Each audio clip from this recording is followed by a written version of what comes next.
Imagina encontrar un barco a la deriva en medio del Océano Pacífico, parcialmente hundido, inclinado de forma inquietante, con las luces encendidas y sin una sola persona a bordo, ni pasajeros, ni tripulación, ni señales claras de lo que ocurrió. Solo el silencio del mar y una pregunta que más de medio siglo después sigue sin respuesta. ¿Qué pasó realmente con el M5 Yoita? Este no es simplemente un misterio marítimo más. Es uno de los casos sin resolver más perturbadores del siglo XX. Una historia de desaparición masiva, teorías inquietantes y decisiones que no encajan con la lógica. Un barco considerado prácticamente insumergible desaparece con 25 personas y reaparece 37 días después convertido en un auténtico barco fantasma. Si te gustan los misterios reales que siguen sin respuesta, suscríbete, porque lo que vas a descubrir sobre el M5 Yoita es aún más inquietante. Pero para comprender cómo comenzó esta pesadilla en el Pacífico Sur, hay que retroceder varios años, hasta un escenario completamente distinto, el Hollywood de los años 30, donde una muerte rodeada de sospechas marcaría indirectamente el destino del Yoita. En diciembre de 1935, la actriz Thelma Todd fue encontrada sin vida dentro de su automóvil en un garaje en California. La versión oficial habló de intoxicación por monóxido de carbono, pero las inconsistencias nunca desaparecieron. Lesiones físicas difíciles de explicar, rumores de conflictos personales y la sombra de personas influyentes alrededor del caso alimentaron teorías que nunca pudieron probarse ni descartarse del todo. Entre los nombres vinculados a su entorno figuraba el del director Roland West, quien años antes había mandado construir un yate robusto y elegante que más tarde sería conocido como el M. Juve Yoita. En 1931, West encargó la embarcación en California con un diseño sólido, casco reforzado y una característica técnica que sería crucial décadas después. Grandes cantidades de corcho en su estructura interna, lo que le otorgaba una flotabilidad extraordinaria. El nombre Yoita, que significa pequeña joya, representaba lujo y exclusividad, un símbolo de estatus que navegaba entre fiestas privadas y encuentros discretos en alta mar. Tras la muerte de Thelma Todd y el progresivo aislamiento de West, el barco cambió de manos. Con el tiempo dejó atrás el glamour para convertirse en una embarcación comercial en el Pacífico Sur. Fue utilizado durante la Segunda Guerra Mundial como barco patrullero. Sufrió daños, fue reparado y modificado múltiples veces. Su estructura cambió, su propósito también, pero continuó navegando. A comienzos de la década de 1950, el Yoita terminó en manos del capitán Thomas Henry Miller, conocido como Dusty Miller, un marino experimentado veterano de guerra, respetado por su conocimiento del mar pero golpeado por problemas financieros y una cadena de fracasos comerciales. Para él el Yoita no era solo un barco. Era su última oportunidad de redención, su salida de las deudas y la posibilidad de reconstruir su reputación. El 3 de octubre de 1955, el M5 Yoita zarpó desde Apia, en Samoa, con destino a las islas Tokelau, situadas a unos 430 kilómetros de distancia. Era un trayecto relativamente corto que debía durar menos de 2 días. A bordo viajaban 25 personas, 16 tripulantes y 9 pasajeros. Entre ellos se encontraban un médico que debía realizar una amputación urgente, 2 farmacéuticos funcionarios administrativos y una familia con niños pequeños. El barco transportaba suministros médicos, alimentos, madera y 80 bidones vacíos de combustible que, paradójicamente, aumentaban aún más su flotabilidad. En teoría, nada indicaba que aquel viaje se convertiría en uno de los mayores enigmas del Océano Pacífico. Sin embargo, incluso antes de abandonar completamente el puerto, surgieron problemas. Uno de los motores falló y el retraso fue considerable. La tripulación trabajó durante horas para solucionar la avería,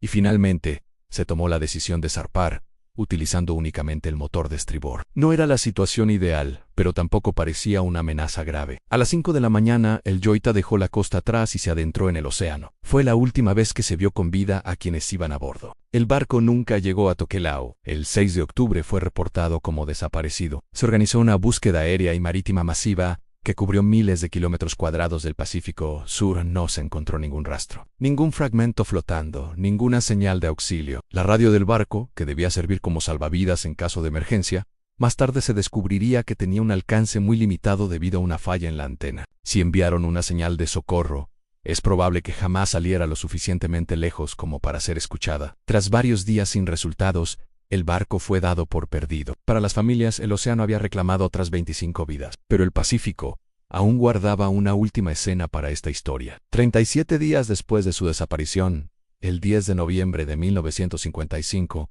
un barco mercante divisó algo en el horizonte. Era el Yoita, a la deriva, parcialmente sumergido e inclinado hacia babor. pero flotando. Cuando abordaron la embarcación, el silencio era absoluto. No había cuerpos ni supervivientes. Las balsas salvavidas no estaban. El diario de navegación había desaparecido. Los instrumentos de navegación tampoco estaban a bordo. Un arma que el capitán solía llevar faltaba. En cubierta se encontraron vendas médicas con manchas de sangre. El motor estaba parcialmente desmontado y las bombas de achique no funcionaban correctamente. El reloj eléctrico se había detenido a las 10:25.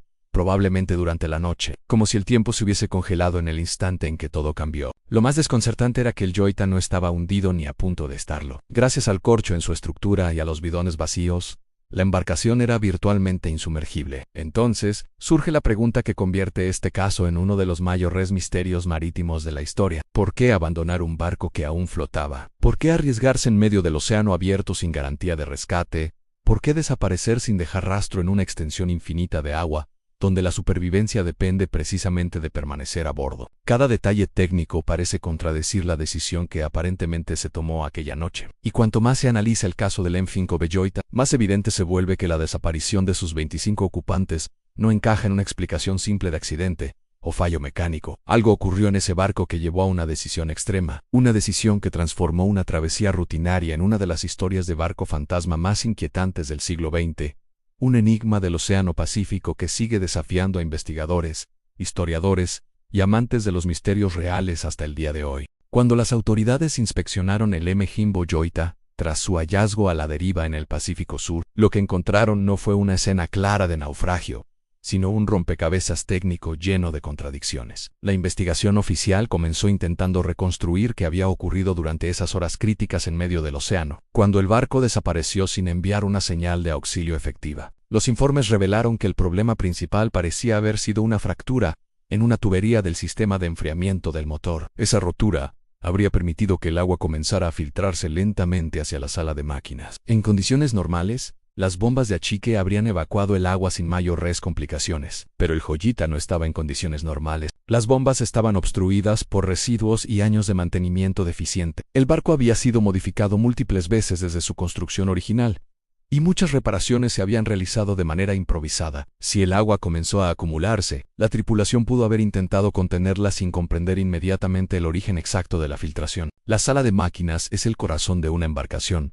y ver cómo el nivel del agua sube lentamente en ese espacio genera una sensación de urgencia extrema. Si además el único motor operativo comenzó a fallar debido a la inundación, la situación pudo volverse crítica en cuestión de minutos. Sin electricidad, el generador se habría detenido. El barco quedaría sin iluminación interna, sin sistemas de comunicación confiables y sin capacidad de bombeo eficiente, en plena noche en medio del océano abierto, con una inclinación progresiva hacia babor y la sensación de que el barco se estaba hundiendo. El pánico pudo haber comenzado a extenderse entre pasajeros y tripulantes. Sin embargo, aquí surge el elemento más desconcertante del caso del M5 Belloita, incluso con la sala de máquinas parcialmente inundada. El barco no estaba en riesgo inmediato de hundimiento total. La enorme cantidad de corcho instalada en sus compartimentos inferiores y los 80 bidones vacíos que transportaba garantizaban una flotabilidad extraordinaria. De hecho, cuando fue encontrado semanas después, el Yoita seguía flotando, escorado, dañado, pero a flote. Esto significa que, técnicamente, abandonar la embarcación no era la única opción viable. Entonces, ¿por qué lo hicieron? Las teorías oficiales sostienen que la tripulación pudo haber creído erróneamente que el barco se hundiría en cualquier momento. Si el agua cubría el suelo de la sala de máquinas y el motor dejó de funcionar, la percepción de desastre inminente pudo imponerse sobre la lógica estructural del diseño insumergible. La oscuridad, la falta de comunicación y la presión psicológica pueden alterar el juicio incluso de marineros experimentados. El reloj eléctrico detenido a las 10:25 sugiere que el momento crítico ocurrió durante la noche. Esto refuerza la hipótesis de confusión y desorientación. Navegar sin motor, sin energía y posiblemente con una radio inoperante en plena oscuridad absoluta, incrementa la sensación de vulnerabilidad. La radio fue encontrada sintonizada en el canal internacional de emergencia, pero una falla en la antena reducía su alcance a apenas unos kilómetros. Si intentaron pedir ayuda, nadie la escuchó. Aislados, inclinados y sin propulsión, pudieron sentir que el océano los estaba reclamando. Sin embargo, hay detalles que complican la explicación de un simple abandono por pánico. Las balsas salvavidas y el bote auxiliar no estaban a bordo cuando se encontró el barco. Eso indica que hubo una evacuación organizada, no una caída accidental al mar. Los instrumentos de navegación desaparecieron, incluyendo el sextante y el cronómetro marino. Eso sugiere que quien abandonó el Yoita planeaba navegar por su cuenta en mar abierto. También faltaba el arma que el capitán Miller solía llevar, y en cubierta se halló un maletín médico con vendas ensangrentadas, lo que abre la posibilidad de que alguien resultara herido antes de la evacuación. Aquí surge una teoría inquietante dentro de los misterios reales del Océano Pacífico, la posibilidad de un conflicto interno. Antes de zarpar, el ambiente ya era tenso. El motor había fallado en el puerto. La salida se retrasó y algunos pasajeros regresaron momentáneamente a tierra mientras se realizaban reparaciones. El capitán Miller estaba bajo presión financiera y profesional. Sabía que necesitaba que ese viaje saliera bien. Si durante la travesía comenzaron los problemas mecánicos y el barco empezó a inclinarse, la tensión acumulada pudo haber explotado. Un enfrentamiento entre tripulantes, una discusión sobre si abandonar o no el barco, incluso un accidente que dejara incapacitado al capitán, podrían haber alterado la cadena de mando. Si Miller quedó herido o inconsciente, alguien con menos experiencia pudo haber tomado la decisión de evacuar creyendo que el barco estaba condenado. En medio de la oscuridad y la incertidumbre, una orden equivocada puede sellar el destino de todos. Las balsas salvavidas en mar abierto son extremadamente vulnerables, especialmente si se lanzan lejos de rutas marítimas frecuentes. Las corrientes del Pacífico pueden arrastrar pequeñas embarcaciones durante cientos de kilómetros sin dejar rastro. Si se alejaron del Yoita y las condiciones climáticas empeoraron, la supervivencia habría sido mínima. Otra teoría que circula entre investigadores de casos sin resolver sugiere un intento de fraude de seguro. Algunos han especulado que el capitán Miller pudo haber planeado un abandono intencional para cobrar una compensación. Sin embargo, esta hipótesis presenta inconsistencias importantes. El Joyita representaba su última oportunidad económica real. Si lograba completar algunos viajes exitosos, podía salir de sus deudas. Abandonar el barco en medio del océano no garantizaba ningún beneficio tangible, y mucho menos su propia supervivencia. Además, la embarcación fue recuperada y subastada posteriormente, lo que reduce aún más la lógica de un plan deliberado. También existe la posibilidad de un evento médico grave. Entre los pasajeros viajaba un médico y suministros quirúrgicos. Las vendas ensangrentadas podrían indicar que alguien sufrió una lesión importante. Tal vez un golpe durante la inclinación del barco o una herida accidental en medio del caos. Si el capitán fue la persona afectada y quedó incapacitado, el resto pudo haber perdido confianza en la estabilidad de la nave. La combinación de un líder herido, sistemas fallando y agua acumulándose crea el escenario perfecto para decisiones precipitadas. Lo que hace que el caso del MV Joyita destaque entre otros barcos fantasma como el Mari Celeste es precisamente esta contradicción central. La embarcación no estaba condenada a hundirse.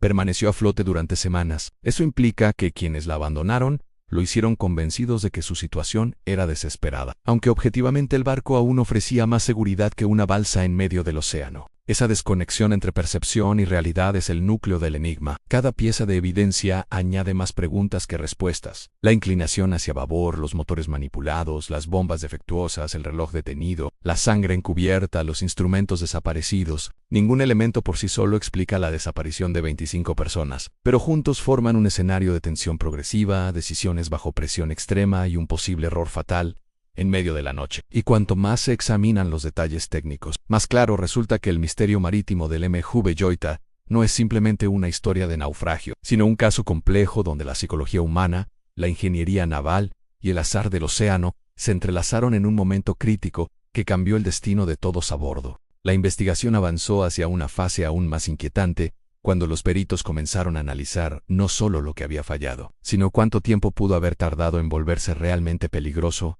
el sistema dañado a bordo del MV Joyita. La fractura en la tubería del sistema de enfriamiento no habría provocado una inundación inmediata y violenta, sino una entrada progresiva de agua, casi imperceptible al principio. El ritmo de acumulación dependía del tamaño de la grieta y de la presión del sistema en funcionamiento. Si el flujo que ingresaba superaba la capacidad de extracción de las bombas de achique, el nivel en la sala de máquinas comenzaría a elevarse de forma constante. Lo verdaderamente inquietante es que incluso una diferencia moderada, sostenida durante horas, puede transformarse en un problema crítico. Esta perspectiva técnica cambia por completo la narrativa del abandono.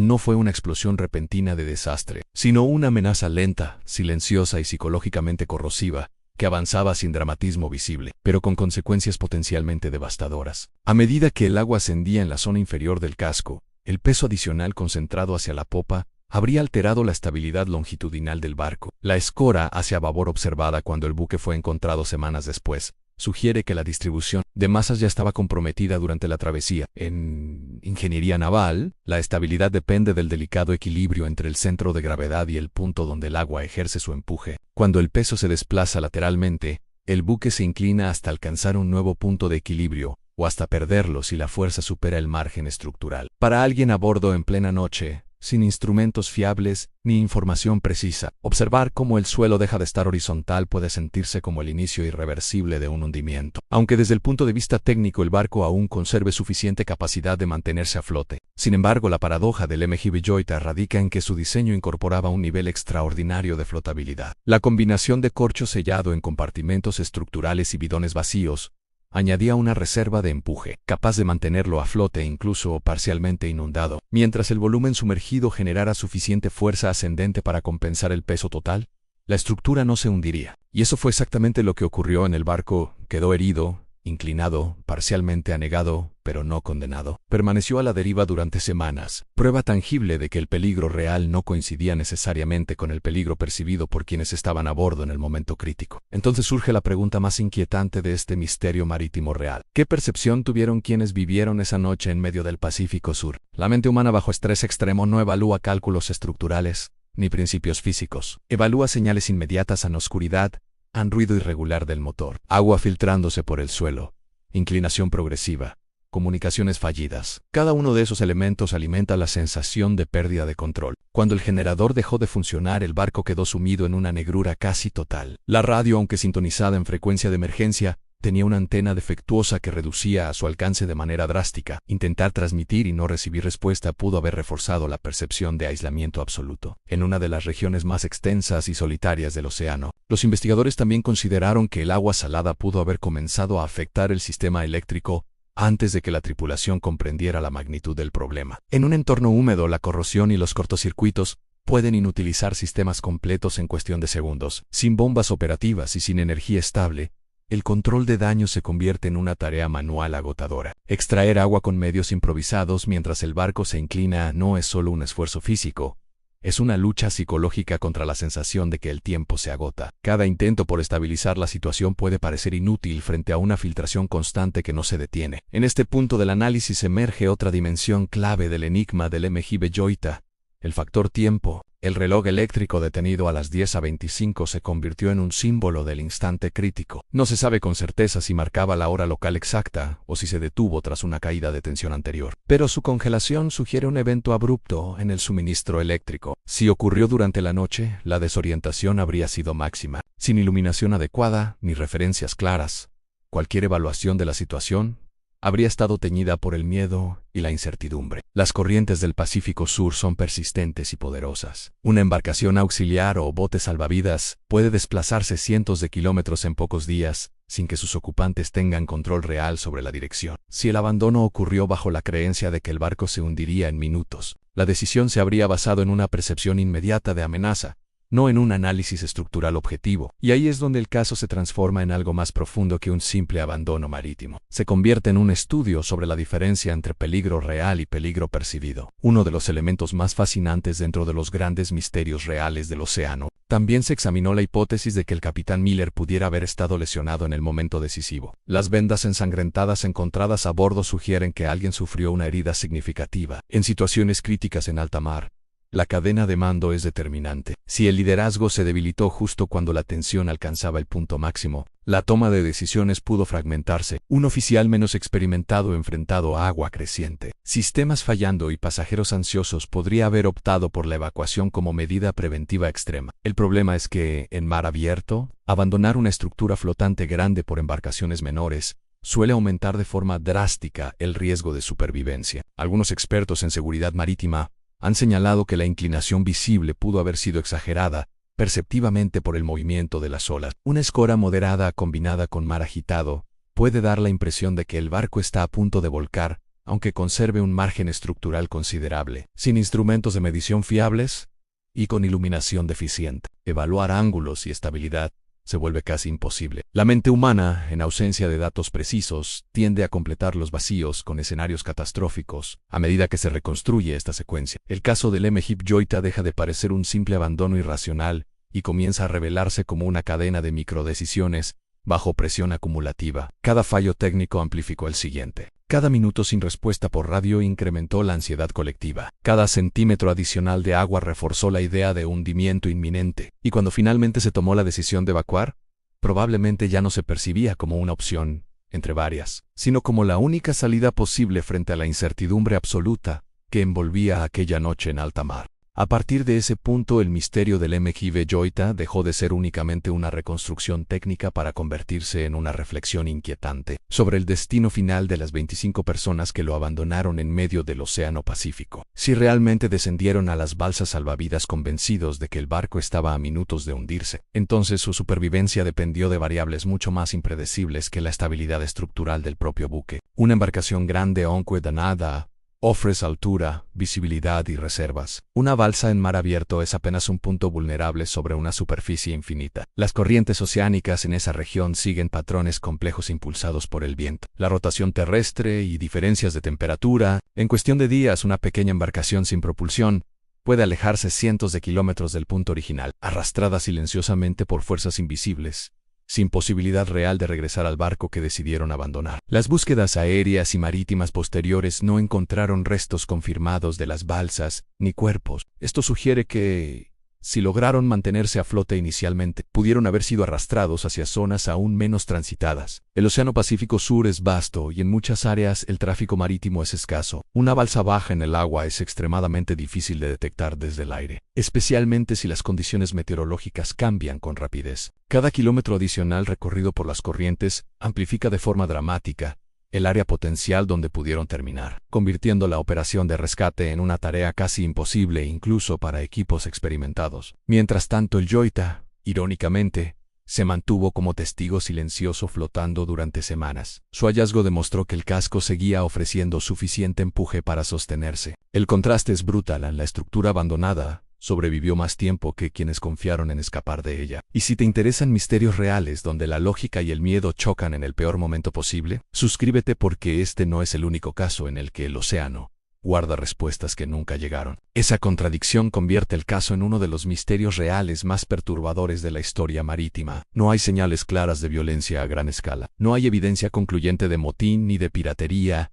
No hay restos confirmados que permitan cerrar el caso. Solo un barco vacío, escorado pero estable, y una serie de indicios que apuntan a una cadena de decisiones tomadas bajo presión extrema. Algunos investigadores han planteado la posibilidad de que las condiciones climáticas cambiaran repentinamente tras la evacuación. Un frente de tormenta nocturno habría reducido la visibilidad a cero, elevando el oleaje y separando las balsas entre sí en mar abierto. Perder contacto visual equivale a quedar aislado definitivamente, sin instrumentos de navegación completos, sin comunicaciones funcionales, y posiblemente con suministros limitados. La resistencia humana depende de factores físicos y psicológicos que se degradan rápidamente. La deshidratación, la exposición constante al sol durante el día y el frío intenso durante la noche pueden deteriorar el juicio en cuestión de horas. En un entorno así, la esperanza y la orientación se vuelven frágiles, y cada decisión se toma con información incompleta. Otra línea de análisis se centra en el componente humano previo al abandono. Si existía tensión acumulada por fallos mecánicos anteriores y presión económica,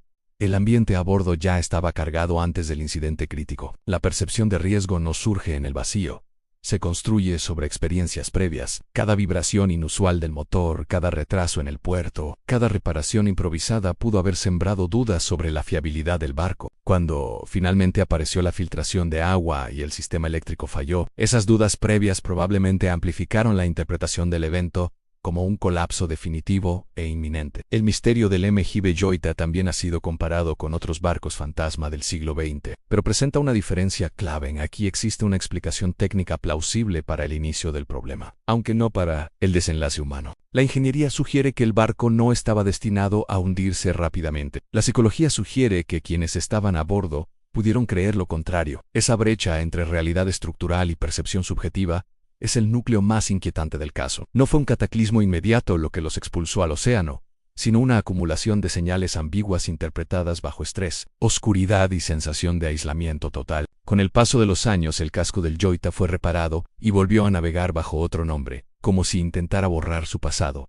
Pero el enigma nunca desapareció. Las preguntas permanecen abiertas en archivos marítimos y en la memoria colectiva de quienes investigan misterios reales sin resolver. ¿Hubo un momento exacto en que alguien dudó de la decisión de abandonar? ¿Miraron hacia atrás y vieron al barco aún flotando en la penumbra?